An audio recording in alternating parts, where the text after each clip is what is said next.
Y seguimos con más El Tesoro de los Inocentes. Vamos a lo que nos compete. 26 de julio, aniversario, un nuevo aniversario del paso a la inmortalidad, a la inmortalidad de Evita, Evita compañera, Evita capitana, tantos adjetivos que le podemos poner a nuestra compañera Eva Duarte de Perón, tan importante en nuestra identidad política, popular, social, ¿qué más, no? Totalmente. ¿Qué nos trajiste hoy, Lolita, para compartirnos en este día, en esta semana conmemorativa? Bueno, creo que hablar de Evita es como algo bastante inabarcable porque, bueno, es como un fenómeno político, cultural, social muy complejo e interesante y que nos ha marcado mucho en la identidad y la mentalidad de los argentinos, las argentinas, y que es imprescindible, digamos, hacer mención a Evita cuando cualquier historia política del siglo XX que vos quieras hacer, sobre todo teniendo en cuenta la participación de las mujeres en la política, la cual ella vino a desarmar. Vamos a tratar de hacer un intento de historia, no quiero ser tan un poco rigurosa con nada, no quiero que esto se tome como que soy Tulio Alperindongui, pero... ¿Eso es un chiste para profesor de historia? Pero bueno, yo creo que la trascendencia de Eva Perón, de María Eva Duarte de Perón, tiene que ver con una elección personal de ella, que ella muchas veces dice, yo elegí ser Evita, podría haber sido otra cosa, pero yo elegí ser Evita, la Evita del pueblo, la Evita de los trabajadores, y que eso la diferenció un poco de las anteriores primeras damas, las anteriores mujeres de los presidentes, que ella no eligió el camino del deber ser la mujer del presidente, claro, de la beneficencia, de quedarse callada, de ser un adorno, básicamente. Esto, una frase que ella dice en un discurso que pronuncia en el Teatro Colón frente al gremio de marítimos en 1950, dice esto: me encontré ante dos caminos, uno de asfalto, el de esposa de presidente, y otro de selva, pero que tenía el encanto de ser el que me ponía en contacto con el corazón del pueblo argentino, que vale cualquier sacrificio y cualquier esfuerzo. Ahí habla un poco, ¿no?, de los dos caminos que tenía, uno más tranqui, y voy acá, soy la mujer del presidente, me he visto espectacular, sí, hago un poco la carita. Un poco más diplomática, quizás. Una tarea más diplomática, más de beneficencia. Se usaba en ese momento, generalmente las mujeres de los presidentes eran las que tenían la sociedad de beneficencia. Bueno, ella transformó eso, ya lo vamos a ver. No sé qué estamos viendo, pero está la foto 1, que ya está hablando ahí Eva en el Cervantes, que un poco muestra ese camino que ella eligió. Pero bueno, vamos a hablar desde los comienzos, ¿no? El comienzo de todos nosotros en la Tierra es en nuestro nacimiento, así que el nacimiento de Evita es un poco desconocido porque ella no hacía muchas referencias a su infancia en su vida. No podemos decir con seguridad que haya sido en Junín o haya sido en General Viamonte, Los Toldos. O sea, ¿no hay archivos o qué? Es como... Lo que sucede es que Evita, cuando se casa con Juan Domingo Perón, presenta un acta de nacimiento que aparentemente es falsificada, que dice que ella nació en Junín. Ella siempre que habla de su infancia hace referencias a Junín. Esto tiene que ver un poco con que ella es hija de Juan Duarte y Juana Ibarguren, que no estaban casados legalmente, o sea, era un concubinato. Juan Duarte tenía una mujer en Chivilcoy con la cual sí estaba casado y tenía hijos. Con Juana Ibarguren tuvo a Evita y a 4 hermanos más. Y era, bueno, en ese momento algo mal visto, ¿no?, que te puede avergonzar. Creo que Evita un poco por eso quiso esconder ese nacimiento en General Viamonte, que hacía que ella fuera hija de una pareja no... O sea, claro, fuera del matrimonio. Fuera del matrimonio, ¿no? Extramatrimonial. Lo que sí sabemos es que Evita nació en 1919, que es el mismo año en el que Buenos Aires estaba desatando lo que hoy conocemos como la Semana Trágica, que empieza con... una verdadera lucha de clase que se produjo, organizada por los trabajadores de los talleres de Bacena, que fue duramente reprimida con tortura y muerte directamente por parte del gobierno radical de Hipólito Yrigoyen en complicidad con fuerzas parapoliciales y con el ejército. La verdad que eso es algo bastante para conectar, porque los trabajadores que reclamaban por mejoras laborales, mejoras en sus condiciones de trabajadores, el mismo año que nace Eva, que después iba a ser tan protagonista en la vida de los trabajadores. Tiene que estar asignado de alguna forma eso. Sí, en su carta astral, en alguna cosa, digo, en su energía. Hay algo ahí. Bueno, no sé si está la foto de Semana Trágica. Bueno, ahí está. Bueno, hay una foto a modo de visualizar un poco. Hay un incidente en la infancia de Evita. Su padre, Juan Duarte, como les digo, estaba casado con una mujer en Chivilcoy, sin embargo vivió muchos años con Juana Ibarguren, la madre de Eva, con la cual tuvo 5 hijos. Pero apenas nace Eva, él se vuelve a vivir a Chivilcoy, no se sabe por qué, quizá por reclamos económicos de su familia legal. Y poco tiempo después muere en un accidente automovilístico, lo cual hace que lo velen en Chivilcoy. Y Juana Ibarguren, con su prole, sus 5 hijos, dice: este fue el hombre que yo amé, con el que tuve tantos hijos, voy a ir al velatorio. Y el velatorio, la verdad que la echan a la mierda, no la quieren ni ver.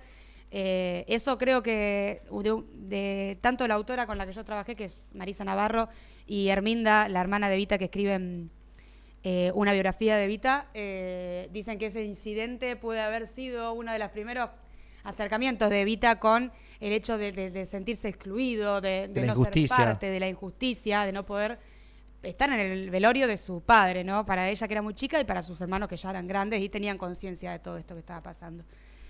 Y sin embargo, Evita menciona su sensibilidad ante la injusticia muchas veces, sobre todo en La razón de mi vida.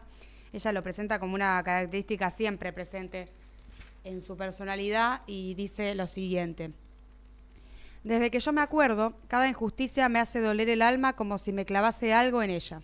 De cada edad guardo un recuerdo de alguna injusticia que me sublevó desgarrándome íntimamente. Y dice algo que es muy lindo, que es lo siguiente: yo tengo y ha nacido conmigo una particular disposición del espíritu que me hace sentir la injusticia de manera especial, con una rara y dolorosa intensidad. Es lindo sobre todo porque esa disposición del espíritu que ella habla no es algo que se haya quedado, como pasa muchas veces, solamente en la lástima o la tristeza, sino que lo tomó como una máxima de acción en su vida, sobre todo desde que conoce a Perón. Y bueno, eso lo llevó como bandera y con convicción, y lo transformó justamente en acción.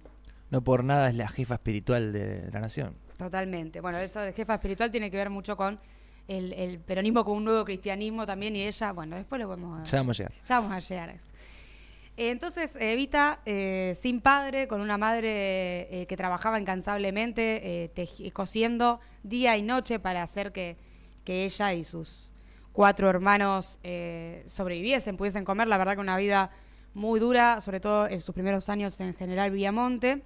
A Evita le decían chola cuando era chiquita, chola. Le gustaba jugar a la mancha o a las escondidas, supongo, como cualquier otro niño de esa época, y quizá ahora también. El Pocho y la Chola sería la pareja más trascendental de la historia política argentina. Claro. Bueno, a mi abuelo también le decían Pocho, así que es algo muy común de esa época. Le gustaba jugar sobre todo con su hermano Juan Duarte, que Juan Duarte fue secretario privado de Perón cuando Evita se casa con Perón. Juan Duarte se suicida un año después de la muerte de Evita. En medio, él era muy cercano a Eva, entonces muy atravesado por ese dolor, pero también atravesado por acusaciones de corrupción. Bueno, en ese marco un poco complejo se produce la muerte de su hermano, que eran muy pegados. Su hermana Herminda también. Tenían un perro que se llamaba León, gato de color. Y como digo, su madre todo el día trabajaba hecha pelota para asegurar la supervivencia de sus hijos sola. La verdad que muy difícil, sobre todo en esa época. Hasta que en 1930 deciden mudarse a Junín, ahora sí, en busca de una vida un poco más digna, ¿no? Junín, la verdad que para esa época era un centro urbano muy chico y con una sociabilidad muy pobre. Básicamente no había reuniones, no había clubes, no había fiestas. Trabajar, dormir, comer y morir, básicamente era la vida. Sin embargo, fue el centro urbano más grande que Evita había conocido hasta ese momento. Bueno, ahí está Juana Ibarguren. De allí, de Junín, hay registros hasta 1935 que vivió Eva ahí, de cuando fue a la escuela, por ejemplo, que da cuenta de que Evita era muy mala en matemáticas, era muy mala en aritmética, tuvo aplazos en las materias y notas que no pasaban el 5. Sin embargo, era una performer. Ella le gustaba bailar, le gustaba cantar, hacer personajes, entretener, contar historias, todo para sus hermanos. Armaba un circo.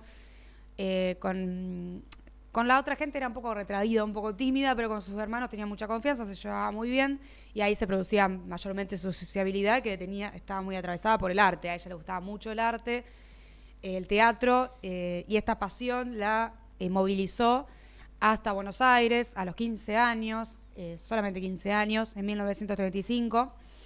Dijo, yo no me voy a conformar con escuchar a las actrices por la radio o verlas en la tele, en el cine, en la tele no, en el cine.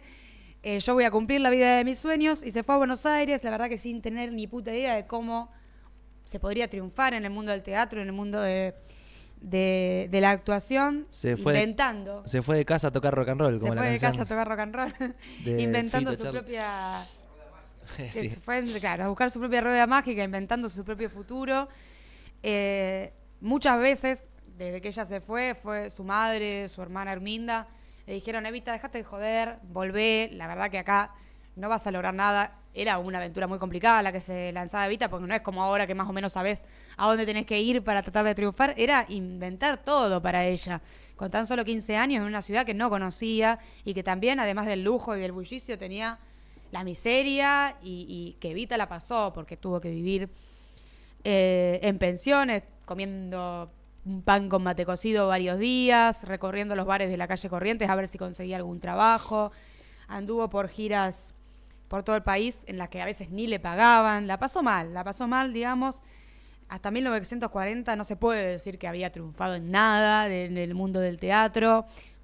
Sobrevivía, sí, en la radioteatro, que estaba muy en boga. Hay que decir que el teatro en 1930 estaba muy afectado.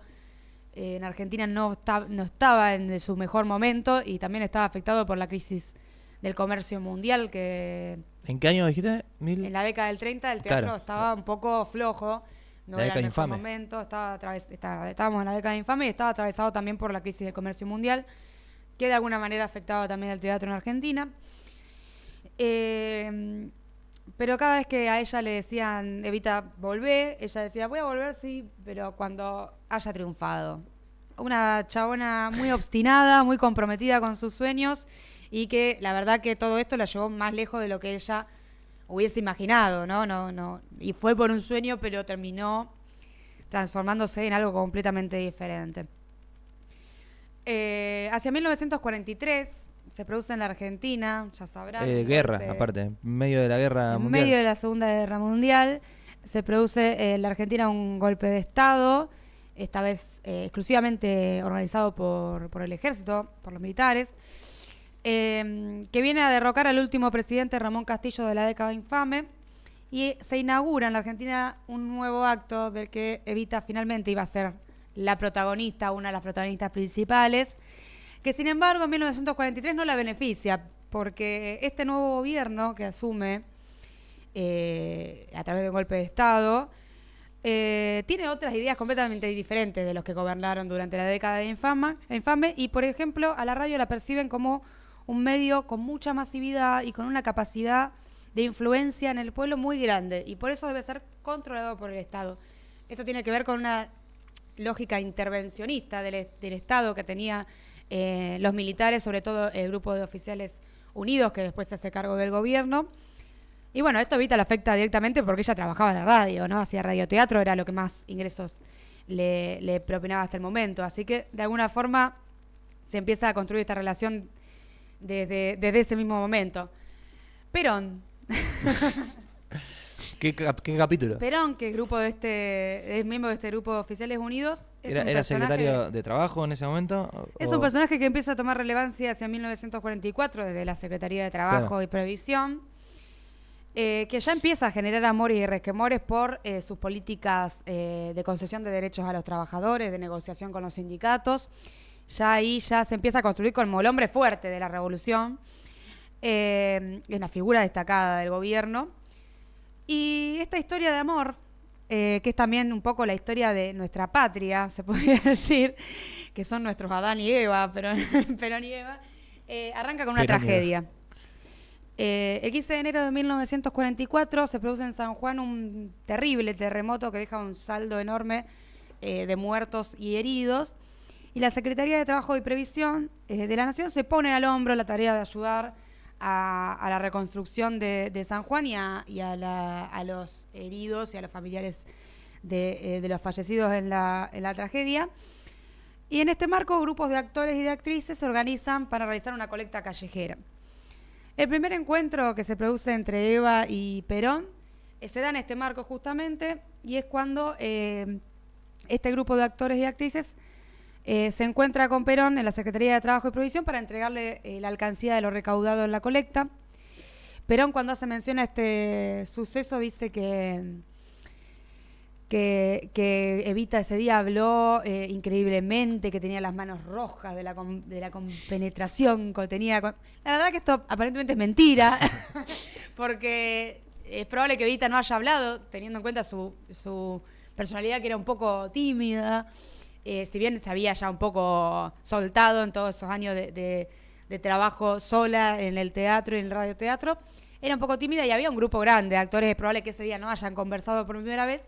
Sí se sabe que en el Luna Park se conversó por primera vez, conversaron por primera vez Evita y Perón en el mismo marco de colecta por recaudación para las víctimas de San Juan, del terremoto de San Juan.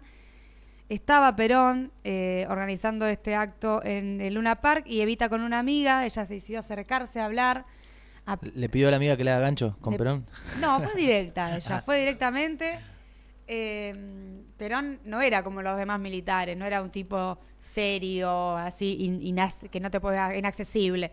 Todo lo contrario, era sonriente, era carismático, era bromista. Más bien jocoso. Era jocoso, era seductor, era un tipo que le querías entrar un poco. ¿Puedo hacer un paréntesis acá de algo que me trajiste? Me vas a acordar un poco toda esta transformación de Evita, todos estos elementos que van apareciendo en su vida, cómo la van constituyendo con su ideología política, digamos. El paralelismo que se me ocurre es, por ejemplo, se me viene a la cabeza la película Diarios de motocicleta del Che, cómo van apareciendo en su viaje, van apareciendo distintos elementos que le hacen dar cuenta de la injusticia del mundo. El desarrollo de personaje. Exacto. El desarrollo de personaje, el arco narrativo de Evita, ahora lo lleva cara a cara con ni más ni menos que Juan Domingo Perón. Totalmente. Bueno, ese día que se encuentran en el Luna Park, charlan un largo rato. Como digo, Perón era una persona que te entraba, digamos, porque él era muy carismático. Y de hecho ese día se fueron juntos. Ahí tenés. De Luna Park. Y no pasó mucho tiempo hasta que empezaron a vivir juntos en el departamento de Perón. O sea, esta historia de amor, la verdad que fue a pasos agigantados. Ya estaba destinado. Y esto lo sabemos, por ejemplo, porque Jaureche dice que conoció a Eva Perón no mucho tiempo después de este encuentro en Luna Park, viviendo ya el departamento junto a Juan Perón. Esos encuentros, me imagino esos encuentros, esas juntadas, poner Jaureche, Perón, estamos hablando de Jaureche, Perón y Evita. Jaureche que era radical nacionalista. Después tenía el partido se llamaba Forja, que lo disuelve cuando Perón llega al poder. Como un tipo muy orgánico, no como otros, pero... Bueno, desde que Eva Duarte conoce a Perón, la sensibilidad que ella siempre había notado como algo innato en su persona se empieza a transformar en acción. Uno de los principios del justicialismo es hacer, hacer y hacer. No quedarse en la palabra, sino llevarlo a la acción. Entonces ahí podríamos decir que la actriz María Eva Duarte se empieza a transformar en Evita.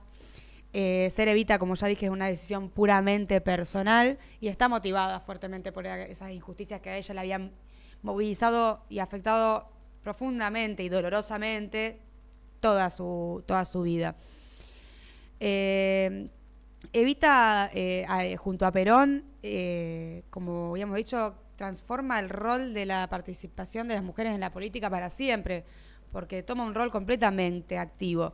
Estructura, por ejemplo, el Partido Peronista Femenino, a partir del cual impulsa y retoma la lucha de tantas mujeres por el derecho al voto, desafía las estructuras impuestas para las mujeres de aquella época, habla desde su rol de líder del movimiento obrero. De hecho, es impulsada por la Confederación Gremial de Trabajadores, la CGT, como candidata a vicepresidenta en el año 1950, que no es poco, no es que Perón dijo, che, Evita es mi compañera, quiero que sea mi vicepresidenta. La CGT dijo, quiero que Evita sea la vicepresidenta. Ella era una fuerte líder del movimiento obrero organizado. De la sociedad de beneficencia, dice no, yo voy a transformar la sociedad de beneficencia, voy a crear la Fundación Eva Perón, que no va a ser solamente mirar desde arriba y con lástima a las pobres familias que no tienen recursos, sino otorgar trabajo y de par a par, ¿no? De construir trabajo y construir dignidad, ¿no? Desde el lugar aristócrata de, así, bueno, lástima, limosna, ¿no? Trabajar para los más humildes de la patria, algo que ella hizo hasta el último día, se sacrificó por la causa de los humildes. Evita estaba convaleciente, estaba hecha mierda, digamos, tenía un cáncer de útero que muy salvaje, la mató muy rápido, y un poco esto la transforma en la jefa espiritual de la nación. Es como la mártir del justicialismo, ¿no? Ella dejó su cuerpo, dejó su vida trabajando hasta el final, y eso, la simbología peronista que tiene ahí un relato paralelo con el cristianismo, la transforma un poco en la jefa espiritual de la nación. Y bueno, para ir cerrando un poco, voy a leer acá algo que escribí. María Eva Duarte de Perón, la muchacha de los toldos, como dice el indio, se instaló en la mentalidad de los y las argentinas para siempre. A 71 años de su muerte sigue siendo reivindicada como símbolo de lealtad, como paradigma de acción y de lucha. Su figura aparece en la bandera de los trabajadores, de los movimientos sociales, de los feminismos. Evita es la sensibilidad, es la emoción, el sentimiento, pero también es la fuerza, la lucha, la convicción y el fanatismo. Esta última palabra es muy importante en Evita. Ella hace muchas referencias al ser fanático, sobre todo en su último libro, Mi mensaje, que lo tiene que dictar porque ya está postrada, apenas se puede mover a causa de su enfermedad. Y que esto que voy a leer, este pasaje, es una pequeña muestra de la personalidad de Evita, una persona súper obstinada, convencida, que no dejó nunca de hacer lo que venía a hacer, tanto cuando quiso ser actriz como cuando conoció a Perón y se entregó por completo a la causa del pueblo. Y dice así: me gustan los fanáticos y todos los fanatismos de la historia. Me gustan los héroes y los santos. Me gustan los mártires, cualquiera sea la causa y la razón de su fanatismo. El fanatismo que convierte la vida en un morir permanente y heroico es el único camino que tiene la vida para vencer a la muerte. Por eso soy fanática. Daría mi vida por Perón y por el pueblo. María Eva Duarte de Perón, Evita para todes, murió el 26 de julio de 1952 a causa de un cáncer de útero. Su fugaz paso por esta tierra quedó grabado a fuego en la historia de nuestra patria. Hasta el último momento no paró de trabajar y llegó a votar a Perón para presidente, ejerciendo por primera y única vez el derecho democrático al voto. Y ahí está la foto de Evita, llega a votar. Al principio no la querían dejar votar, la oligarquía no la quería dejar votar. Lograron que pueda votar, y bueno, la última foto que se puede ver es una imagen del velatorio de Eva, que bueno, fue un día muy, muy triste porque era muy joven y era una persona muy importante para la sensibilidad y la mentalidad de todos los argentinos. Espectacular. Cargado de simbolismo. Todo lo que encierra la figura y lo que desprende, bueno, muy bien relatado. Me pareció estuvo muy bueno el recorrido. Te choco los 5. Porque voy a trabajar el nivel de rápido que hablo. Te va llevando a diferentes momentos. Me gustó mucho cómo está planteado, porque hay como varios subtítulos, por así decirlo, ordenadamente, que uno puede entender un poco esto que hablábamos recién, de la transformación y la constitución de su como sujeto histórica, y cargado de simbolismo, como por ejemplo que pueda votar por algo que impulsó ella, como con la creación del partido peronista feminista, no feminista no, pero femenino. Evita no era feminista. Pero nada, bueno, por eso está todo eso, pero digo, vos fíjate qué importante en lo pragmático, en lo práctico, digamos, de conseguir el sufragio universal, que ella pueda votarlo, incluso en un estado de salud muy grave. Tiene un montón de carga simbólica, política, poética, si se quiere. Y cómo está arriesgado. Y me gusta mucho, por ejemplo, las palabras que usaste: fanatismo, bueno, todas las palabras, y trascendencia. Me parece que trasciende. Obviamente es una figura totalmente ligada y que no se puede analizar por fuera del peronismo, pero esa trascendencia también habla de que es una bandera más allá de alguien a lo mejor que no está tan empapado o tan interpelado por el peronismo. Sigue siendo una figura importante de reivindicar. Sí, que ha generado mucho amor y mucho odio. Había quienes escribían viva el cáncer cuando Evita murió, así que... Tal cual. Así que, bueno, nada, otra vez. Excelente. Gracias, compañeros. Había que hacerlo y se hizo. La columna especial de la amiga Lula. ¿Cómo era? Recuerdos que mienten un poco. Por Dora la historia. ¿Cómo no? Dora la historiadora. Dora. Sí. Quiero aclarar para todo Dura el la historia. Se han el hecho gremio de chistes. historiadores que no soy historiadora. Es un personaje para este programa. Bueno, Dura la historia. ¿cómo seguimos ahora? ¿Cómo seguimos ahora Me voy después a de... fumar un cigarro. ¿se puede? Vamos a separar con este tema que me pidió usted. Me gusta. Volvemos para allá los últimos minutos y hacemos un mechado Hacemos de las un cosas resumen que semanal. pasaron esta semana. de Que este- ya estuvimos hablando bastante. Sí. Vamos a terminar, digamos, de Vamos a darle de un repasar. cierre. Y vamos a ver si opina algo interesante. Ah, Qué invitado, Qué qué mal invitado esto, qué- improvisado de lujo. Vamos entonces, estuvo Lula, no iba a decir la historiadora, pero no, en recuerdos que venden un poco en el Tesoro de los Inocentes. Me aproximo, me aproximo, me aproximo. Soy muy, muy, muy. Me acerco a vos, pedís que no mire hacia atrás. El equipaje pesará menos que la última vez. Y se quejó, yo hice lo que vine a hacer. En busca de su sombra fui, me cobré sin piedad.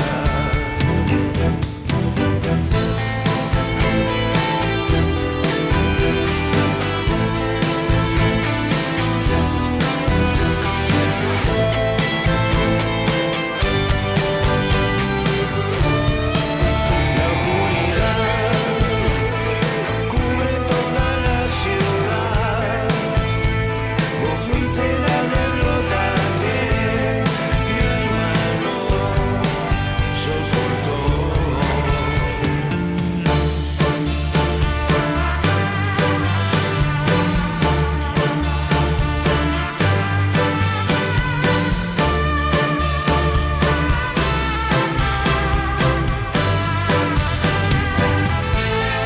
Ya están aquí los vi, fantasmas de juventud, llegan para despedirse de mí. Yo sé, dejé girones de mi vida aquí, mi cautelosa libertad, mi risa infiel.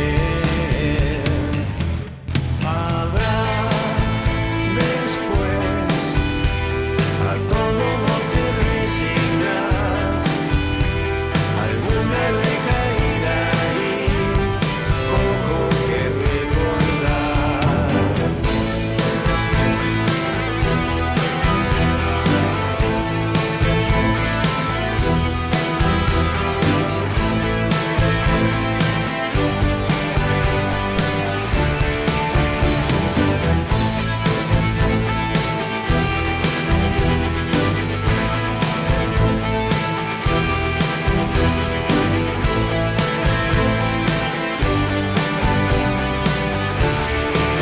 Qué tonto fui, la vida se empobrece así.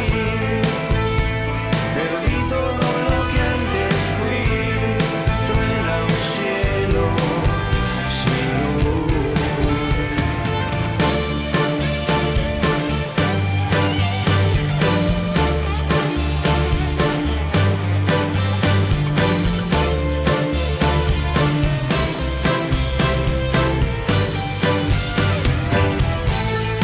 Ya están aquí los vi, fantasmas de juventud, llegan para despedirse de mí.